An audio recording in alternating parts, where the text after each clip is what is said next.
क्षमा करेंगे आज्ञा राग करेंगे आजिकल 100-60% लोक आज्ञा प्रभात कौन जानना ना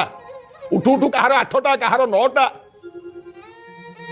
आज्ञा कारण कौन आमर शोवा समय आज्ञा गंडे भोजन करवा रात्र भोजन अल्प टिके जहाँ टिके खाईदे जल्दी शोवा दरकार शीघ्र शोले आम शीघ्र उठा आजिकल बाबू बाबू आज्ञा बापा माँ पाखे राग करेंगे आज्ञा समय ना दिन मान ऑफिस रे व्यस्त घर को पशि आस तो राति 9 ରୁ राति 12 1 2टा पर्यंत मोबाइल चलला काम शोवा को बेल कहीं आज्ञा राति 1 2टा बेले आप जो बिछना को जी आप देह गरम हो जाए निद हेनी पुणी घंटाक पर निद हम खाई सारिकी सांगे सांगे शोले सीना निदटा आसंता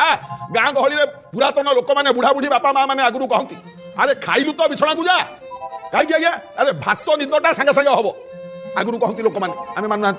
आम शो शो मोबाइल आम समय जाऊँगी टीवी आम समय जाऊँगी हौ जाऊ आज्ञा किंतु शीघ्र शोले ब्राह्म मुहूर्त सूर्य उदय हवा पूर्वर आमको शଯ୍ୟା त्याग करने उचित सूर्य उदय हवा पूर्वर आज्ञा किंतु सूर्य मुंड उपर है बेलू आम उठुंट जाई खरा दिनटा कौन केमी थी आज्ञा शीत दिन आइले तो सरीगला दिन 11टा पूर्व आ बिछना चदर भितर मुह खोलवाटा असंभव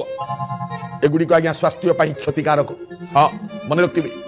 जिते पारे प्रभात उठतु सूर्य उदय पूर्व उठतु एवं किसी समय टिके प्राणायाम करंतु बा टिके योग करंतु बा टिके व्यायाम करंतु एक्सरसाइज टिके करंतु तापरे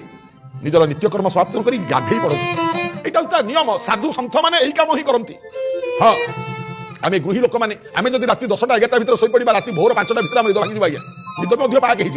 आम से करूना अड़ुआरे पड़ुं समय खाइब समय स्नान कर समय झाड़ा जीव समय शोइब जदि समय को जगी देह केबे भी खराब हेनी आज्ञा सत्य कथा किंतु आमे माने समय सत उपयोग करती ना देह आमर खराब रुहे।